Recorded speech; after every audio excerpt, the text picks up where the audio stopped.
Kasi sinasabi nila blue eyes daw, ang donor, ganyan, si ganito, si ganyan. Ano ba talaga? Pwedeng ikaw na mismo magkwento. Okay, siguro, of course, most of you nasulat naman na to that Liza and I have really been planning to have a child.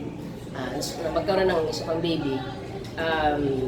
So, napag-desisyon namin that we will do it. And nung January, hello. Oh. So, nung January, after my the first day of my menses, ayun, I went to the doctor. And then, I started na the injections.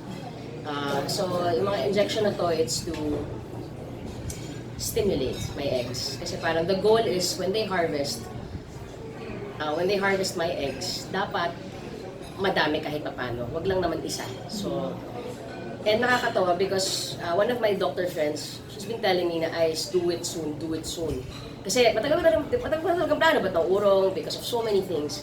Sabi niya, before you reach 35, you have to do it soon. Because once you are 35, parang the quality of the eggs, sobrang bumababa kagad. And true enough, kasi I remember when I was in the States, sometime 2014 to, nagpa-ultrasound ako. And ang dami, as in talagang, may kita mo, ang daming follicles, ang daming everything. At nagulat ako na nung nagpa-ultrasound ako ulit neto, tatlo lang yung nakikita, puro maliliit. So, and the right ovary wasn't producing any egg at all. So, medyo kinakabahan ako kasi syempre, it's pricey. And I don't wanna do it all over again. Sabi ko nga, okay na, one time big time lang to. Ayun na yun, alam mo yun. And then, so yun, every day for 12 days, I had to go through this process. And so I had the injections every day. And finally, ayun, we were able to harvest 3 good quality eggs. So I'm happy. So yun yung kinanta niyo, I have 3 eggs. So on the left, yes. Kasi lahat sa kaliwa, sa kanan, wali. So, okay. So yung eggs. So ganito yung mangyayari nun. So that's the first step. So meron ng eggs. So if you freeze yun, yung itlog na yun, and then nakahanap naman na kami ni Liza na we are down to 2 donors.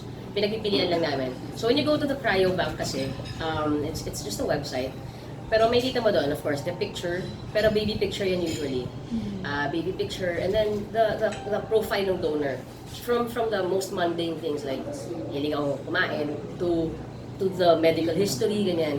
So, syempre, ang choice talaga namin is Caucasian. So, napili namin si Superman yung tawag ko doon sa isa. Yung isa si Boy Pogi. Yung isa, parang sobrang, he's Caucasian. Yung isa parang Hispanic. Actually, Pogi siya. Nasa ko asawa ko kasi hindi kami mamili kami. Tapos Liza, grabe, napaka-perfect naman siya ko. Love. Sperm lang ako natin dyan. Yung tao. Okay. Tapos,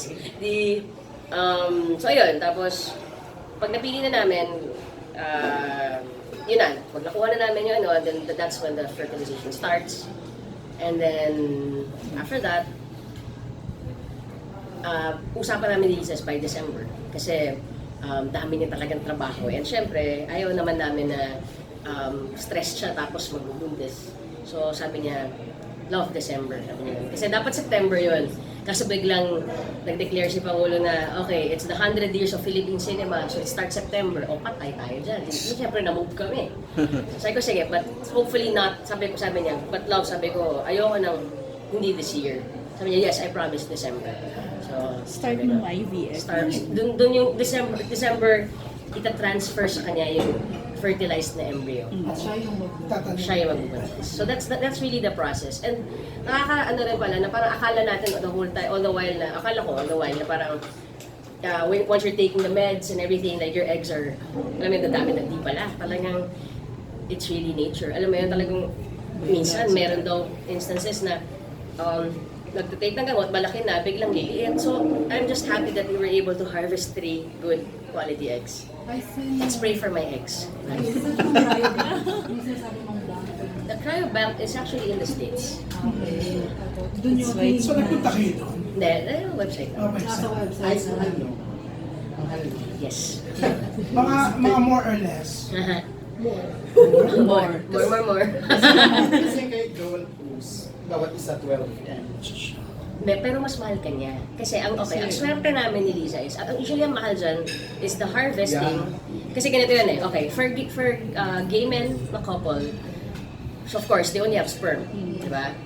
Ang mahal kasi is the egg harvesting, which is what I did, and of course, since I have eggs, hindi ko na kailangan bayaran yung sarili ko. Kasi normally, hindi, kasi gano'n yan eh, you have to, iba pa yung surrogate mo, iba pa yung egg donor mo, di ba? So you have to pay for the egg donor, the harvesting of the eggs, and then you have to pay for the surrogate.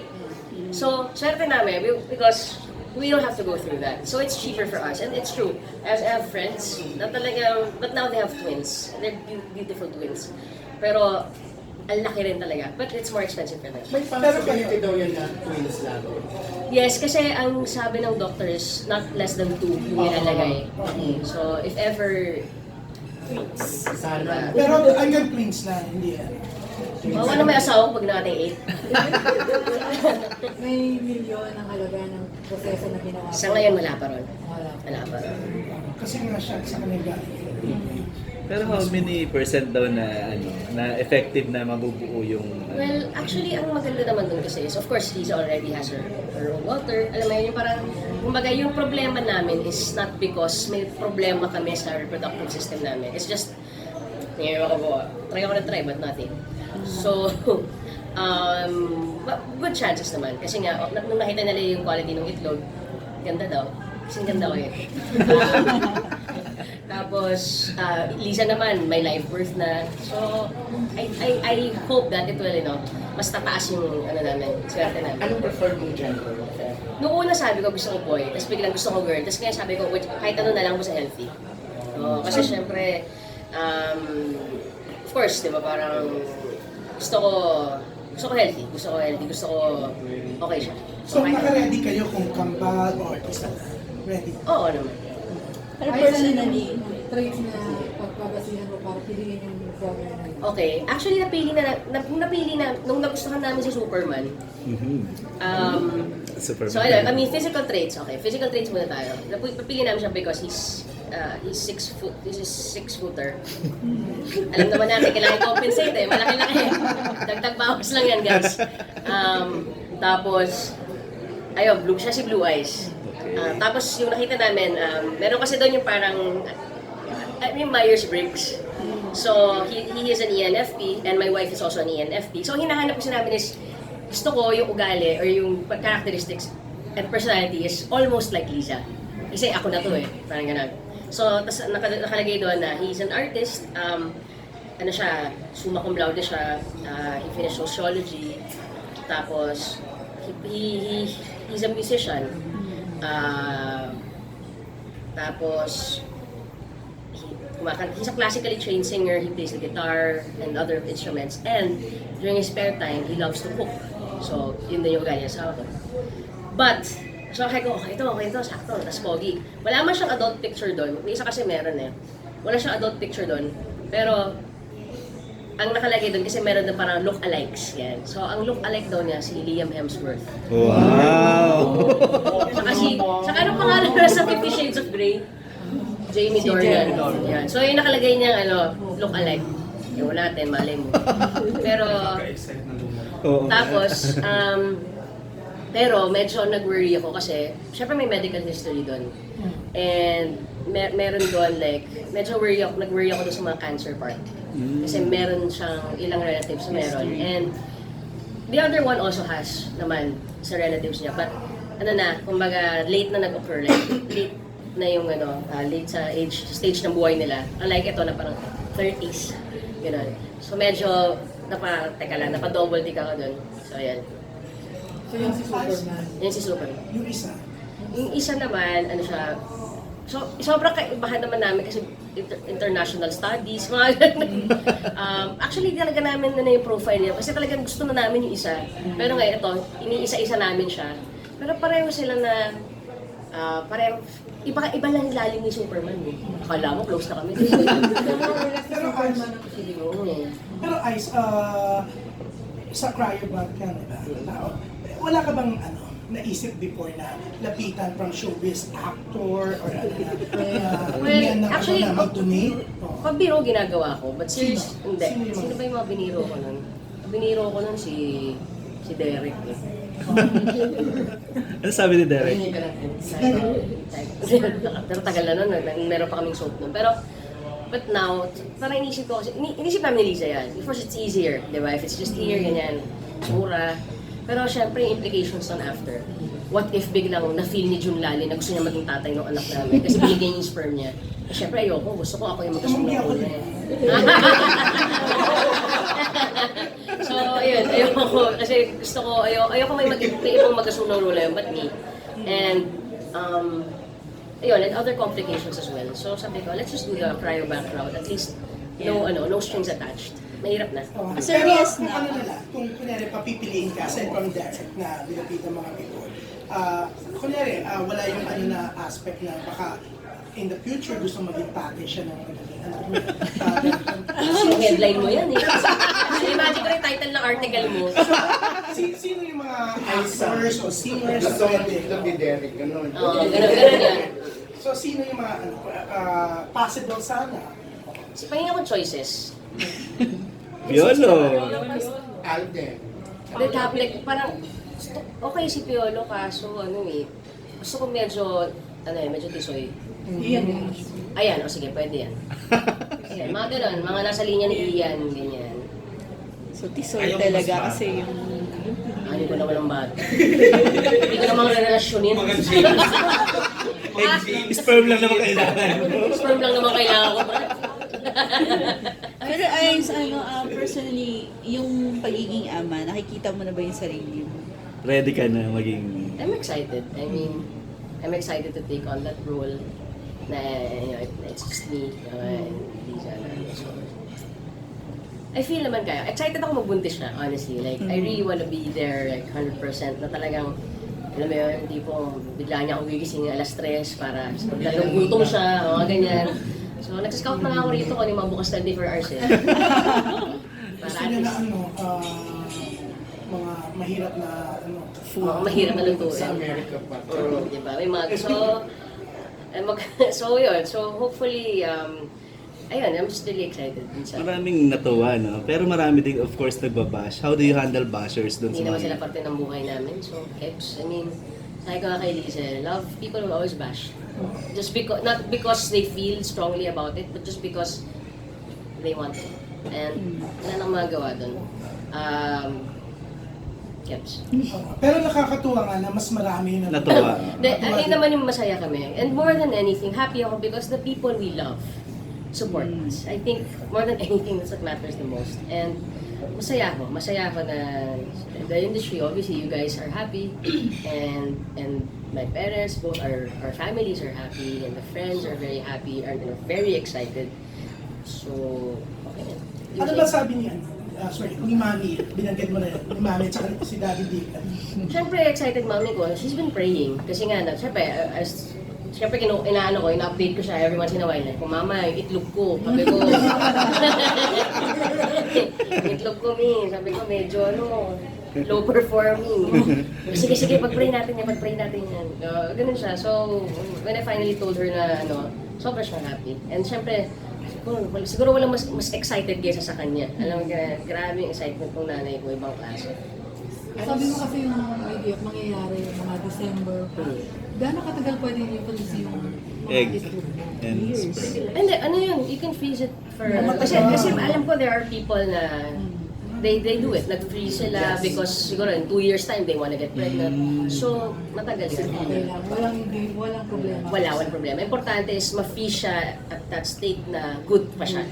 Tama. Tsaka importante may pambahid kayo sa Actually, I was quite surprised. I thought na super expensive yung freezing. Hindi naman pala. I mean, it's pricey but mga more or less. less than 10. Less than 20. 1,000. For the whole year na. So you pay yearly? Yeah, for the freezing, yeah. But syempre, for this year, ako. Iba yung removal, iba pa yung sa freezing, Iba pa yung... sa proseso ng pag-inject. Iba pa yun. Na-discuss nyo ba sa doctors kung pwede nyo pag-usapan to publicly kasi baka later on bumalik sa bata na, oh, we know all about this. Kami naman ang talagang we will remain private about it is kung saan ginawa and just for respect na din because we know in our country we're not very open about it and as much as our doctors would love to alam mo yun, kumbaga there are repercussions also, so yun lang, I hope that walang mention of who or where and all those things. But for the child, definitely tatanungin naman nan. I mean, we will be very honest. Siguro, if there's one thing, and even with Amara and Liza and I, honesty talaga yung number one sa bahay namin. It's the number one policy. Na wala kami tinatago. Even with my brother. Diba? My brother knew. Even he's very young. Kasi, imagine, totoo yan eh. Totoo yung sinabi mo eh. Okay, I have an adopted brother. He's na ngayon, 20 mahigit na. But I had to tell him na he was adopted nung bata siya because mayroong mga bastos talaga sa Pilipinas. Sa harap ng bata, sasabihin sa'yo, oh, ba't di mo naman kamukha yan? Ampun yan eh. Grabe, di ba? Ganun tayo kasama minsan. So, I think the only way that malalabanan nila yun is for them to know the truth. And definitely wala kaming tatagong kay bagets. Or meron ba itong parang advocacy thing sa inyo na let's talk about it so that we can move whatever cause forward? Ito na lang. I wanna talk about it because, number one, I wanna spread awareness. No? Because I think it's unfair that we don't really have access to it here in the Philippines.